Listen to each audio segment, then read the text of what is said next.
dans le rouge, je comprends l'économie est tough, mais là...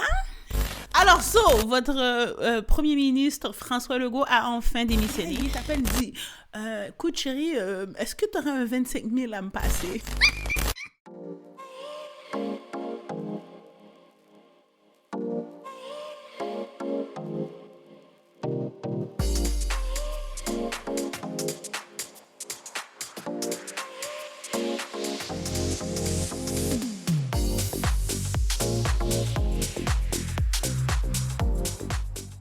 Ça qu'a fait, beautiful people, bienvenue à Sans Complexe, s'il vous plaît, un podcast animé par moi, Sarah Saint-Fleur, où chaque semaine, on va parler d'actualité, de culture populaire d'ici et d'ailleurs, et low-key, tout ce qui me trotte dans la tête, franchement, sans filtre et sans complexe, s'il vous plaît. Alors, si t'aimes les opinions assumées, OK, et les conversations qui ne demandent pas un TED Talk à chaque phrase, t'es à la bonne place. Comment ça va tout le monde? OK, j'en reviens pas qu'on est déjà rendu à la fin de janvier 2026. Le premier mois de l'année 2026 est déjà fini.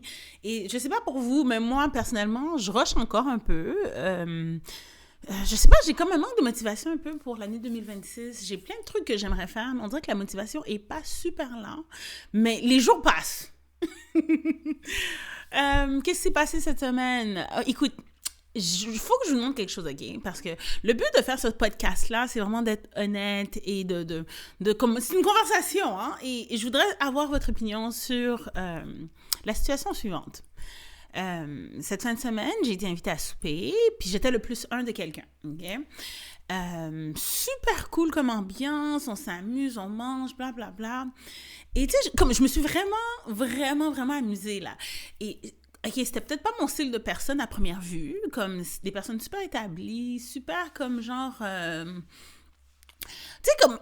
De l'extérieur, on dirait des personnes qui sont super aisées, super bien, comme l'appartement de la personne qui nous a reçus était super joli. La nourriture était super bonne, comme il y avait beaucoup d'efforts dans le souper, OK? Et là, lorsque... comme on est arrivé vers le dessert, comment, OK, tu sais, on saveur un peu vers la fin de la soirée. Je vois que l'hôtesse du souper, elle dit, OK, bon, ben pour le souper ce soir, ça va être tel montant. Et la personne avec qui j'étais, OK, moi, je suis avec Sarah, donc je m'occupe de comme si on était dans un restaurant, là. Je m'occupe de la partie de Sarah, c'est ma plus un, et tout, blablabla. Puis là, je les vois, là, comme en train de faire leurs affaires, leurs calculs, puis après, c'est comme, ouais, envoie-moi un email money transfer à telle place, nanana, blablabla. Et ils ont fait leurs affaires, et ils ont séparé, comme, il y avait comme, on était 6, ils ont séparé, comme, la personne avec qui j'étais, bon, c'était par 2, mais ils ont séparé les repas, et ils ont envoyé, comme, des montants à l'hôtesse, comme si de rien n'était. Et moi, personnellement, j'étais comme, what? Qu'est-ce qui se passe au Québec? Est-ce que c'est quelque chose est-ce que j'ai manqué un chapitre? Parce que moi, personnellement, si tu m'invites à souper chez toi, OK? J'assume que, comme, tu m'invites à souper, je suis comme, je vais pas au restaurant, comme l'idée de... C'est pas un potluck, là. Tu m'as invité à souper, on mange, et puis là, après, tu me dis, ben, OK, ta partie couverte va être comme, je sais pas moi, 40$ pour le repas, blablabla. Et... je pense que j'étais la seule qui était comme choquée parce qu'ils ont toutes fait leur affaire comme si c'était normal. Et moi, dans ma tête, j'étais comme, mes amis, comme, qu'est-ce qui se passe à Montréal? Bon, on n'était pas à Montréal, mais bref, tu sais ce que je veux dire, OK? Qu'est-ce qui se passe au Québec qui fait que maintenant, quand tu vas... Est-ce que c'est devenu la nouvelle mode? Est-ce que c'est normal? Est-ce que c'est moi qui exagère? Ou comme il y a quelque chose qui s'est passé durant mon séjour à Toronto, puis comme, genre, maintenant, les mœurs de recevoir quelqu'un sont différents. Tu sais, le Québec est dans le rouge, je comprends, l'économie est tough, mais là, tu me demandes de payer quand tu m'as... OK, guys, est-ce que j'exagère? Parce que moi, personnellement, si je t'invite chez moi, je te fais pas payer, comme... Même si, admettons, là, que les affaires sont tough. Au contraire, je pense que j'inviterais les gens chez moi. Si, admettons, comme je vais aller au resto, puis ça marche pas trop, ou financièrement, c'est tête, je préférerais t'inviter chez nous, on se fait une petite bouffe. Puis là, après, tu sais, comme genre, c'est comme, moi, dans ma tête, la façon que je le vois, tu sais, c'est un temps de qualité, là, c'est pas nécessairement qu'est-ce qu'on mange. So, si je suis serrée, moi, regarde, j'ai brouillé quelque chose dans la cuisine, puis on va manger pour avoir du bon temps. Mais l'idée de, comme, si on m'invite chez quelqu'un, puis qu'on me demande de payer, Tu sais, ça me fait penser aussi, tu sais, comme au début, il fut un temps où tu payais pas pour les mariages des gens. Puis là, tranquillement, les gens ont commencé à faire comme... C'était comme une mode super comme genre dans le côté italien. Je me rappelle quand on faisait référence à des mariages qu'il fallait payer. On parlait, les mariages italiens, tu sais, comme eux autres, comme il y a 5 services, blablabla, faut que tu payes. Puis là, tranquillement, la communauté haïtienne, elle a commencé à faire ça. Puis là, tu sais, c'est comme genre... C'était super mal vu au début, là. C'était super mal vu. Je me rappelle la première fois que j'ai entendu, comme j'ai vu une invitation de mariage, puis il y avait comme un prix, comme... J'étais, non, comme, je t'envoie mes félicitations, mais là, je suis pas allée, comme, je me rappelle, la première invitation, j'étais comme, pas moi. Mais maintenant, tu sais, comme genre au fur et à mesure, un mariage gratuit, c'est comme, plus personne fait ça. Alors, est-ce que c'est ça le début? C'est le début de qu'est-ce qui se passe maintenant à Montréal, comme les soupers, comme payants? Laissez-moi savoir, guys. Est-ce que je bats trip? Est-ce que c'est une nouvelle mode? Parlez-moi, laissez-moi dans les commentaires. Est-ce que j'ai manqué un chapitre? J'ai manqué quelque chose? Parce que personnellement, moi, ça m'a comme choquée. Ça m'a choquée. J'étais comme, on est rendu là. T'invites quelqu'un chez toi. Et la personne te demande un MT parce qu'on split le check. Et thank God! La personne avec qui j'étais, comme... m'a même pas demandé quoi que ce soit. Elle était comme, non, je m'en occupe, comme Sarah est mon invitée, c'est ma +1, whatever, c'est ce que je veux dire. Et ça a pris tout mon courage pour ne pas montrer à quel point j'étais choquée. Tout ce que je veux dire, comme t'es comme, that's not cute, ew. Comme je sais que les temps sont tough, mais est-ce qu'on est rendu là? Laissez-moi savoir, parce que sinon, je comprends plus rien. Quand je vous dis que je suis dépaysée de cette ville-là, comme, il y a tellement de choses qui ont changé à Montréal, mais ça, comme, je me verrais jamais aller manger chez ma tante, puis dire, comme, après ma tante me dit, Sarah, bon, mais pour ton assiette, c'était 20$. Même si que, tu sais, ma famille, ils savent faire à manger, là. Je me verrais même pas inviter des gens chez ma mère et dire OK, bon, guys, je vous ai invité, mais bon, comme ça a coûté tant faire à manger, voici votre partie. Comme... Et écoutez-moi, là! Si, mettons, comme les temps sont durs, je peux comprendre qu'on peut dire, yo, tu sais quoi, on va commander de la bouffe ensemble, mais si tu m'invites, t'as fait toute la nourriture, c'est vrai que t'as dépensé. Mais l'hospitalité, qu'est-ce qui s'est passé? Comme, est-ce que j'ai manqué quelque chose? Moi, est-ce que j'exagère?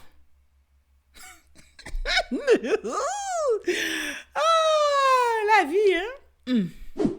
En tout cas, bref. Maintenant, dans l'actualité, si on parle maintenant de nouvelles qui m'ont fait faire whoosh, puis qu'on parle d'économie. Alors, votre premier ministre François Legault a enfin démissionné.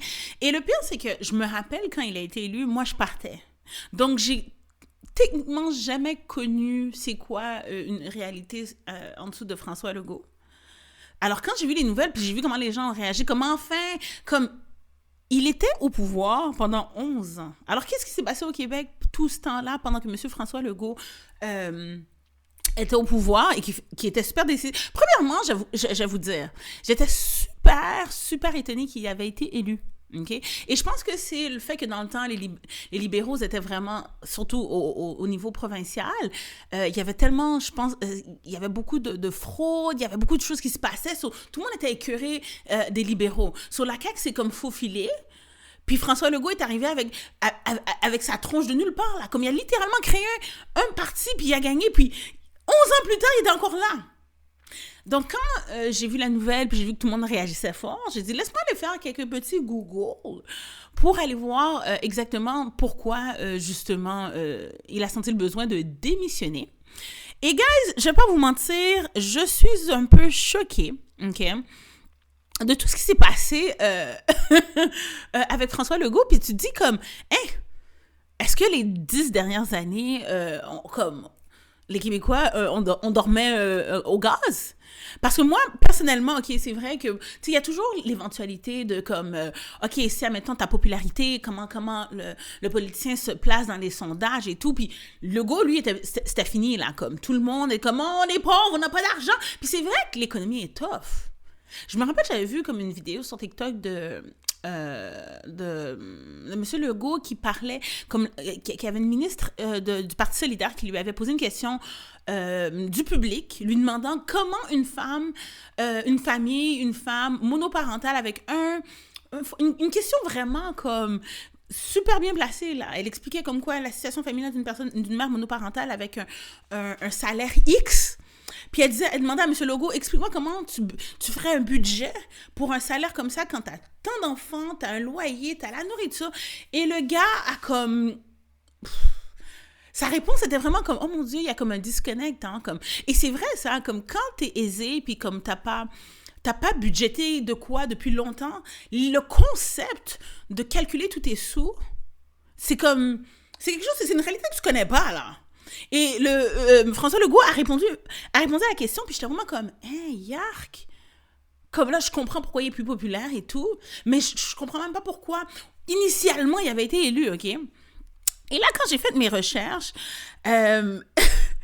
premièrement, la CAQ en ce moment est en mode survie, là, comme côté popularité, les ministres, il y a plein de ministres importants qui ont démissionné. Puis ça, c'est jamais un bon look. Quand tu vois que les ministres d'un parti ils font juste démissionner, it's never good look. Never.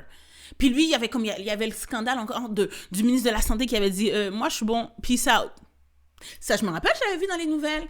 Puis, en passant, au Québec, le système de santé, comme, qu'est-ce qui se passe? Premièrement, quand les médecins faisaient la grève, j'étais comme, qu'est-ce qui se passe? Moi, quand je suis partie, tu avais un médecin de famille, puis tout simplement t'appelais à la clinique, tu disais, OK, j'aimerais avoir un rendez-vous, telle place, puis tu faisais juste te présenter, c'est tout. Puis je me rappelle, avant de partir, j'habitais à Saint-François, à Laval, puis c'était vraiment, ils avaient un système comme tu pouvais appeler, quand ton rendez-vous, tu pouvais appeler pour dire, dans combien de temps il fallait que tu viennes dans la clinique pour pas qu'il y ait comme, tout le monde soit comme dans la salle d'attente, en train de créer une atmosphère toxique et tout. Puis ça, je me rappelle que c'était comme super cool dans le temps, là. Tu pouvais juste appeler et dire, OK, t'es Xème dans la file, ou tu pourrais venir comme dans 30 minutes. Maintenant, essayer d'avoir un rendez-vous sur le Québec d'aujourd'hui. Et tu penses que c'est ça un système de santé gratuit. T'es supposé comme avoir accès à ton système de santé. Maintenant, supposément, moi à Toronto, ça m'a pris 2 semaines pour trouver un médecin de famille. Puis je me rappelle comment j'ai cherché j'étais vraiment comme, oh my God, j'ai besoin d'un médecin de famille, j'ai besoin Puis 2 semaines, je trouvais ça comme vraiment, là, outrageous. Mon ami vient d'avoir un enfant. Mon ami a eu un enfant il y a 2 ans. Et ils l'ont appelé la semaine dernière au Québec, là, pour lui dire qu'ils ont enfin trouvé un médecin de famille. Ça veut dire que si j'ai quelque chose, là... Tu sais, t'imagines quand t'es malade, OK, tu peux aller à l'urgence, mais tu sais, je veux dire, je veux juste faire un bilan de santé, là. Je dois passer, il faut que j'appelle un numéro qui va me référer à une clinique, et ensuite, comme, la clinique, en tout cas, bref, tout ça, déjà là, il fallait mettre François Legault dehors. Mais qu'est-ce qui m'a énervé quand je faisais mes recherches? Le projet, OK, Nordvolt.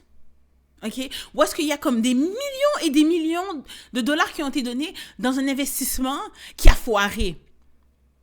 T'imagines? Et moi, quand j'ai vu ça, j'ai dit, tu sais quoi? C'est fou. Puis ça, c'est quelque chose que j'ai vraiment compris dans le corporatif, OK? Comme, surtout dans le lancement d'entreprise, comme genre, où est-ce que tu dois aller chercher du capital, tu dois aller chercher de l'argent toi-même, genre. Nous, comme, surtout, moi, je parle pour mon expérience parce que j'ai fait beaucoup de tentatives d'entreprise parce que je cherchais du financement et je me rappelle comment j'étais découragée d'essayer de chercher de l'argent, d'essayer de convaincre les gens que mon idée, mon entreprise faisait du sens ou quoi que ce soit, écrire des grants puis tout ça. C'était vraiment déplorable. Mais j'ai remarqué, quand j'ai travaillé pour une autre entreprise pendant la pandémie, eux autres, ils avaient eu comme des millions et des millions de dollars en capital, genre pour lancer leur entreprise, parce qu'ils étaient dans un secteur vraiment d'énergie... d'énergie solaire, là, comme l'énergie réutilisable. Le mot que je cherche, c'est renewable energy. Je sais pas comment dire ça en français, là, mais anyways. Et à cause de ça, ils ont grandi super vite.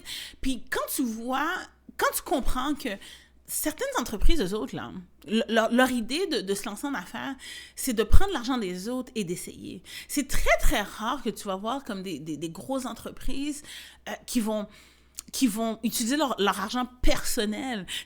Très souvent, c'est des investisseurs qui mettent de l'argent, puis là, ils se permettent de faire des erreurs. C'est pour ça qu'ils n'ont pas comme genre c'est pas critique quand ils prennent l'argent des autres. Ils peuvent faire des erreurs, ils peuvent faire des niaiseries. Mais je pense que j'avais le montant. Je pense que c'était 270 millions, quelque chose comme ça. Corrigez-moi si j'ai pas rapport, là. Mais c'est un gros montant. Puis personne n'en parle. Comme tu sais, quand t'es au Québec, en ce moment, l'actualité, on a eu plus de trucs encore sur les femmes voilées. Mais ça, le projet Norbert. Pourquoi je dis Norbert? C'est même pas Norbert. Nordvolt. Ça, c'est de l'argent public, là. Ça, c'est l'argent de nos taxes. Puis, c'est des millions, là, comme ça a été investi. Ça a investi sur un projet, puis là, le projet, comme finalement, je pense que dans le pays où est-ce que c'était. Anyways, je suis pas la personne. Comme vous pouvez faire vos recherches, faire des petits Google pour voir exactement les spécifications du projet. Sauf qu'il y a un montant, justement, que le Québec a donné. Et là, qui a été envoyé. Et que le projet comme, a tombé à l'eau, puis comme il n'y a aucune façon pour le Québec de reprendre son argent. Tu sais, toutes les personnes qui ont travaillé dans le milieu corporatif, qui ont travaillé dans des bureaux, qui ont dû faire des affaires où est-ce que, tu sais, l'excellence était comme genre, tu sais, l'idée de faire une erreur dans un rapport ou l'idée de faire une erreur dans un paiement. Ou est-ce que tu envoies un paiement et t'es comme, tu recalcules l'affaire comme 10 000 fois parce que tu as tellement peur de faire des erreurs. Puis là, tu tournes, tu es comme, oh, le premier ministre, lui, il a pris l'argent des contribuables, il a jeté tout ça, puis on dit rien, comme... Ben, on n'a pas dit rien parce que, comme, il y a eu beaucoup de critiques, là. Mais c'était même pas son premier projet. Ensuite, l'autre projet, là, SAA Click. Moi, je suis revenue ici, il fallait que je change mon permis de conduire. Quand je vous dis, là, comme, j'appelle à la SAC... La SAC me dit de faire quelque chose, je vais au comptoir, ils sont pas au courant de qu'est-ce que leur service à la clientèle les au téléphone. Ça m'a pris tellement de temps juste pour changer un permis de conduire. Ah oui, il faut que tu te logues. J'ai essayé de me loguer sur le comment on appelle ça, là? Le SAA Click. Ça, c'est comme un gros fer, là. Des bugs, c'est comme, faut que tu t'enregistres là, faut que tu t'enregistres là. Mais c'était supposé être plus facile. Tu sais quoi? Bon voyage, François Legault. Bon voyage, OK? Je suis tellement contente que tu as pris conscience que tu faisais plus l'affaire puis que tu es parti. Et j'ai hâte de voir. Pour de vrai, je regarde un œil vraiment proche sur les élections. Parce que, tu sais, c'est ça la beauté avec l'âge. Tu peux pas juste... Comme quand tu vois comment toutes les taxes partent sur ton chèque, là, tu commences à penser, t'es comme... Hey! Moi, je sais que François Legault était pas à côté de moi parce que j'étais en Ontario premièrement. Mais je veux dire, maintenant que je reviens et que je dois payer des taxes au Québec, moi, je sais que François Legault était pas à côté de moi. Sauf quand tu prends toute la moitié de mon chèque, après, je dois aller au fédéral, il faut que je pose des questions. Si je paye tous ces taxes et je peux même pas avoir un médecin, on a des problèmes. On a des problèmes. Puis là, je pense qu'il faut avoir une plus grosse... Les filles, faut qu'on commence à les faire honte. Puis dire, hey! T'as pris mon argent?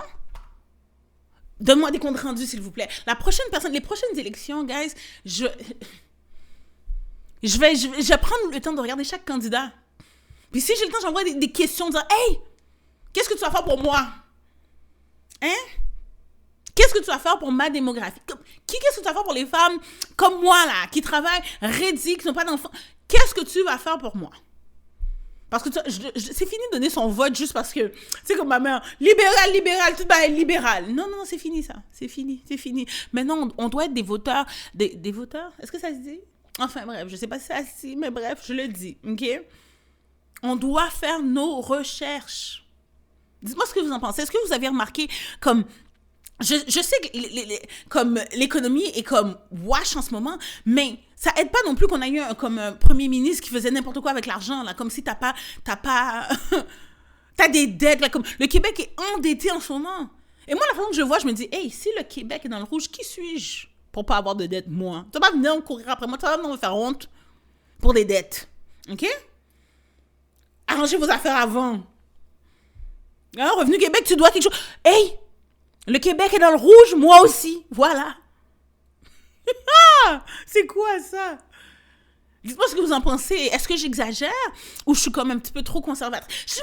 Je me considérerais jamais comme quelqu'un de conservatrice, là, comme dans mes politiques et tout. Mais l'argent, en ce moment, tu sais, comme genre...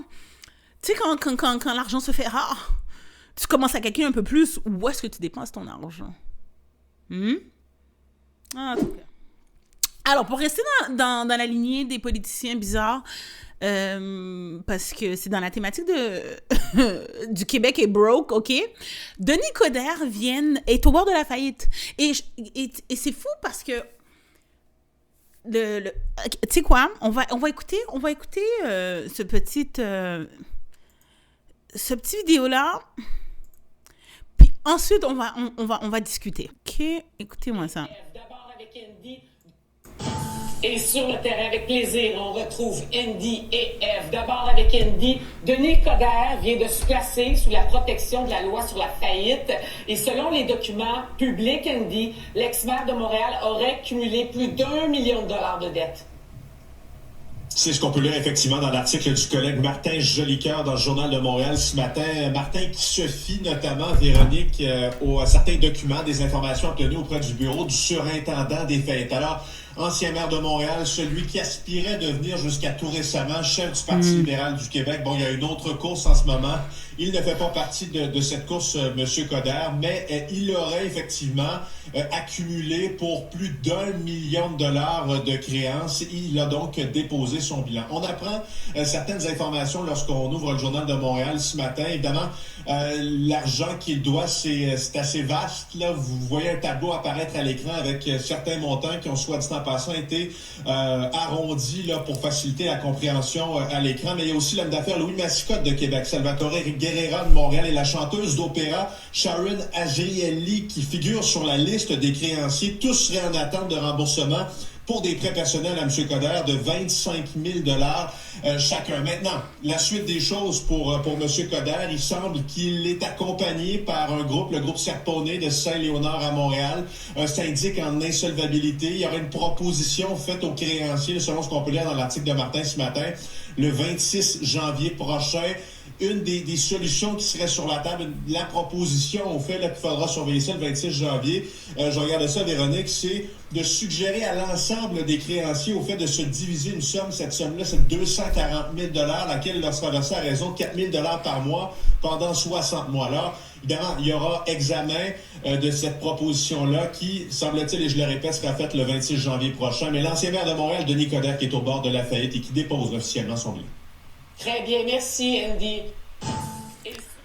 Alors, je sais pas si vous avez entendu, mais le maire, l'ex-maire de Nick... Et le pire, c'est je pense qu'il savait pas comment... Il savait pas mis... un moment donné, il voulait rentrer dans le fédéral. Et l'audace des hommes! Les filles! L'audace masculine. C'est-à-dire que ça, ces dettes-là, je pense pas qu'il les a accumulées comme en un an, là. C'est-à-dire que quand il essayait de monter dans le provincial, là, il était endetté comme ça. Et j'ai lu dans le Journal de Montréal, il faut que je vous lise ça, OK? Parce que, bon, c'est pas la meilleure source, le Journal de Montréal. Ben bon, OK, j'ai fait des petits Google vite. Mais supposément, même à sa blonde, il doit 25 000 $. T'imagines? Tu penses que t'as hit a lick, là, t'es comme, OK, yo, je sors avec un politicien, puis là, il vient t'appeler, il dit, écoute, chérie, est-ce que tu aurais un 25 000 à me passer?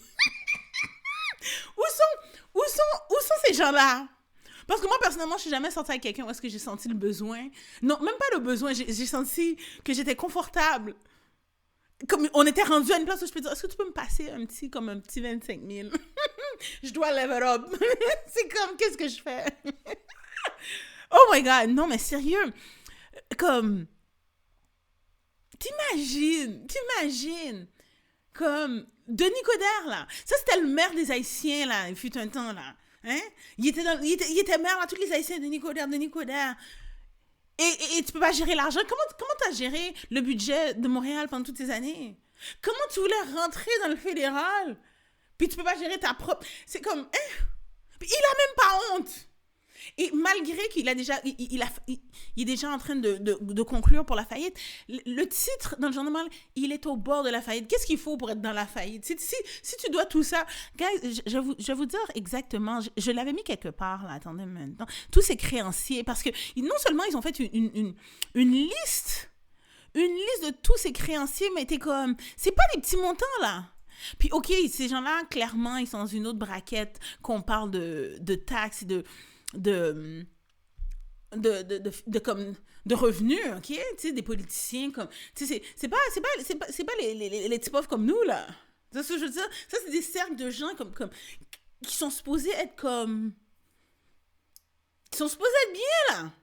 Et là, tu vois, le maire, lui, moi, guys, en 2026, personne va me stresser pour l'argent. Personne. Ça me dit, oui, je te dois de l'argent. Eh ben, tout le monde, take a number. Attends, mais sérieux, je voulais vous montrer... Attends, je l'ai écrit quelque part, mais c'est pas plus grave que ça si je le trouve pas. Attends, c'était-tu ici? Faillite? Non, c'est celui-là, je pense. Parce que j'ai écrit tout en détail. Bon, mais ça a l'air que je l'ai pas en ce moment. Mais c'est pas grave. Attends, minute. Bon, ben je le trouve pas, mais c'est pas plus grave que ça. Attends une minute. Oh. Je l'avais mis. Écoute, toi, c'est ça l'affaire. Et c'est ça le truc avec mon idée de podcast. C'est que des fois, tu sais, comme tout va pas se passer comme il faut. Puis je vais pas arrêter, stopper. Non. Ça fait partie de la conversation. Des fois, t'as pas tout au bout de la main. Il faut que tu fasses quelques petites recherches, OK? Surtout quand t'aimes, justement, avoir des faits dans tes raisons, là. Attends, est-ce que je l'ai mis ici? Attends une minute. Parce que j'avais pris tout le... Puis je me demandais, c'est invasif. Tu sais, je veux dire, je suis pas une célébrité, mais je voudrais pas que, comme tout le monde, ait une liste de toutes les choses que je dois. Matter of fact, il faut que je vous raconte quelque chose. Je me rappelle, j'étais dans un cercle d'amis, là, puis... tu sais, des fois, tu sais, quand c'est un nouveau groupe d'amis, tu sais pas encore à quel point tu peux être à l'aise, OK? So là, je suis dans un nouveau groupe d'amis, que tu sais, je suis revenue à Montréal, comme, on se connaît, mais on se connaît pas tant que ça, OK? Et là, ils sont en train d'avoir une conversation, puis comme ça, casually dans la conversation, il dit, oh, telle personne, là, elle fait ci, elle fait ça, là, mais yo, pour de vrai, cette fille-là, là, je sais pas si je ferai affaire avec elle, parce que, tu sais, en plus, elle a des dettes. Et dans ma tête, je suis restée comme ça, quoi. En 2026, c'est pas bon d'avoir des dettes. Comme est-ce que... Et j'étais tellement stupéfaite, je suis comme... Oh ouais, elle a des dettes, oh non! Mais dans ma tête, je suis comme, mais 100 000, qu'est-ce qu'il dirait de moi? OK? Comme si, en 2026, t'as pas de dettes, félicitations, you made it. OK? Mais si t'en as, welcome to the club, là. Tout le monde a des dettes. Mais là, je trouve pas tous les créanciers que Denis Coderre... Ah, mais c'est tout du 3 chiffres. C'est tout du 3 chiffres, puis ils doivent faire la file pour leur argent. Puis là, le gars te dit, tu regardes dans les yeux, j'ai pas l'argent. Je pense qu'il y a un des créanciers est dans les 600 000. Et là, maintenant, tu penses que moi, je venais laisser une carte de crédit me stresser parce que mon paiement est encore de 17 jours. Non, not today. Not today, Satan. OK? Le Québec est dans le rouge. Non, mais tu sais, c'est un monde de fou. Puis, l'audace masculine, c'est vraiment ça. Hein? Tu sais, comme genre, je me rappelle quand j'écrivais... justement, j'ai fait beaucoup de tentatives d'entrepreneuriat et une chose que tu dois vivre, surtout quand t'as pas l'argent ou ton autre ami, c'est pas Desjardins ou t'es pas backé financièrement, tu dois aller demander de l'argent où est-ce que tu peux. Puis quand je faisais des demandes de subventions, quoi que ce soit, ils devaient toujours checker ton crédit pour savoir si t'étais quelqu'un. Ça faisait toujours partie de la demande de financement de montrer ton crédit. Tu sais ce que je veux dire?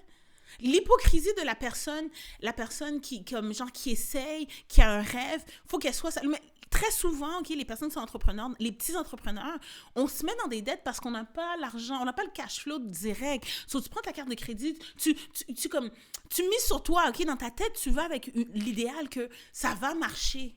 Donc, tu prends la carte de crédit, tu prends la marge de crédit, t'essayes. Quand tu justement t'as tout utilisé, là tu vas faire une demande de financement puis on te demande de montrer ta code de crédit ou quoi que ce soit. En tout cas, bref, maintenant, moi, je vous dis, guys, je suis rendue à un âge où est-ce que je prends plus ce genre de stress-là. C'est fini. C'est fini.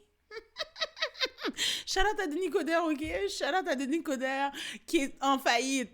Tous ceux qui attendent votre argent, attendez encore.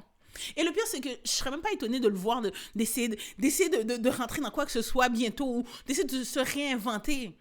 Parce que les dettes, pour eux autres, ça fait partie de leur quotidien. Pour nous, tu sais, comme genre, surtout les personnes issues de parents d'immigrants, là, comme il y a comme un tabou vers comme les dettes, comme être endetté ou quoi que ce soit. Tandis que les autres, ils vivent dans la dette. Regarde Donald Trump. Il y a combien de faillites qu'il a faites? Puis là, maintenant, il est premier ministre. Moi, sérieusement, guys, si on doit... 2026, qu'est-ce qu'on doit faire, les filles? On prend plus de stress, OK? On ne prend plus de stress. Il faut se dire comme, tu sais, comme sérieusement, là, comme, faut marcher avec l'assurance d'un homme médiocre. OK? Moi, c'est fini comme, tu sais, comme genre avant, comme je vous dis, j'aurais été stressée, j'ai pas mes notes, blablabla. Écoute, j'ai pas les chiffres. Allez regarder les chiffres. Allez regarder à quel point l'ex-maire de Montréal, Denis Coderre, est endetté. OK? Et peut-être que ça te fait du bien. Si ta carte de crédit est en retard, c'est pas grave, OK? OK? Laisse pas ça te stresser. Parce que tu sais ce qui arrive? Tu sais qu'est-ce qu'on fait pas au Canada? On met pas les gens en prison pour des dettes. So, calme-toi. OK? Laisse-les t'appeler. S'ils doivent t'appeler 10 000 laisse-les t'appeler. Toi, occupe-toi de ta santé mentale. OK? Parce qu'il faut que tu sois bien dans ta tête pour faire de l'argent. So, là, en ce moment, si vous m'appelez, vous me stressez, OK? Vous me demandez de l'argent que j'ai pas. La paix! Le Québec est dans le rouge. Denis Coderre est dans le rouge. Tout le monde est dans le rouge. Y compris moi. Voilà.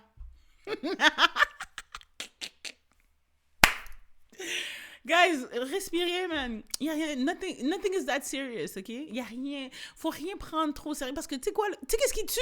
Le stress. Le stress. Tu payeras quand t'auras de l'argent. C'est tout. La paix.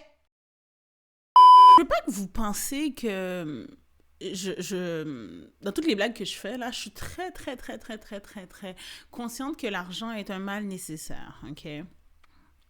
Regardez, pour venir sur la caméra, j'ai presque mis $100 de make-up. Plus que $100 de make-up sur ma face, OK?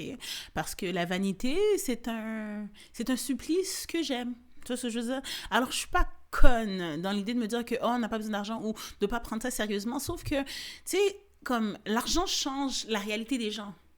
OK? Et des fois, quand tu es dans des milieux que, comme, honnêtement, avec la vie que j'ai eue, puis la relation que j'ai eue pendant très longtemps avec l'argent, parce que pour moi, comme genre, c'était quelque chose de très, très important, parce que j'ai eu une enfance comme super pas facile en termes de vivre avec une mère monoparentale, avec un seul revenu. Donc, comme, tu sais, j'ai grandi dans la pauvreté sans le savoir. Comme, tu sais, quand plus tard, tu racontes quelque chose, puis là, comme, oh mon Dieu, t'étais pauvre. Puis moi, dans ma tête, j'étais sûre que j'étais riche, là. Mais tu sais, quand tu vas chez tes amis, t'es comme, oh, t'as deux niveaux chez toi. Comme, je me rappelle la première fois que j'ai vu ça chez quelqu'un, j'étais comme, oh my God, tu sais, j'avais toujours vécu dans des appartements.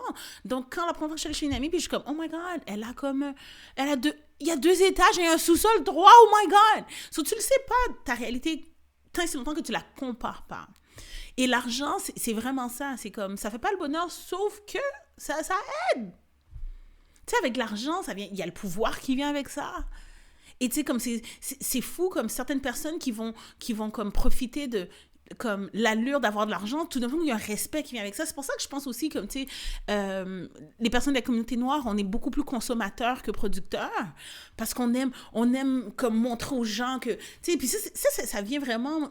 C'est loin, là, comme, tu sais, c'est trop facile de dire que, ah oui, on n'est pas business-oriented, blablabla. Non, c'est comme, il y a des années de tabous derrière ça, les raisons pour lesquelles, tu sais, genre, c'est important qu'on soit bien mis, qu'on sent bon. Il y a comme les stigmas qui sont associés à ça. Comme. Alors, c'est pour ça que pour nous, c'est important toujours de bien paraître et de faire croire qu'on l'a pas. Tandis que ceux qui font même pas d'efforts, qui n'ont même pas besoin d'avoir de sensibiliser à comme faire paraître, parce qu'automatiquement, comme tu viens dans un corps ou tu viens dans un emballage que tout le monde déjà comme assume que tu as de l'argent ou que tu es bien ou que tu viens d'une famille aisée, c'est beaucoup plus facile d'avancer. Tu sais, comme, quand j'ai vu l'histoire de François Legault, puis je faisais mes recherches, puis je regardais, oh mon Dieu, il est donc bien incompétent.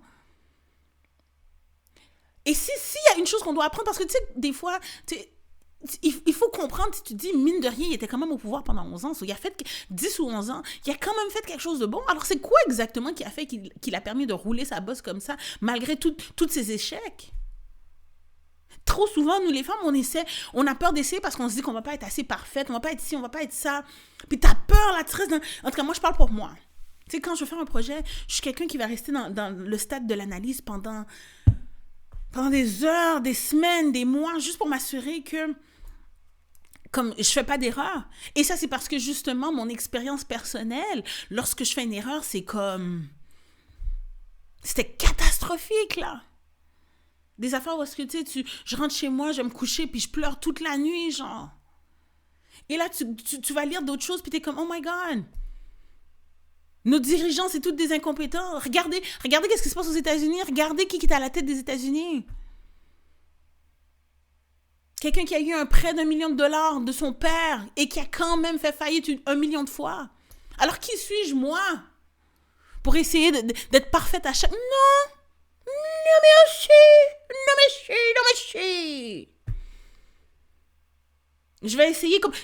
Et parce que je déteste l'idée de regretter quelque chose, je vais comme toujours essayer, je vais mettre mon 100%, mais maintenant, comme un de mes objectifs pour le 2026, c'est vraiment d'être consistante et de trouver une façon de trouver de l'aide.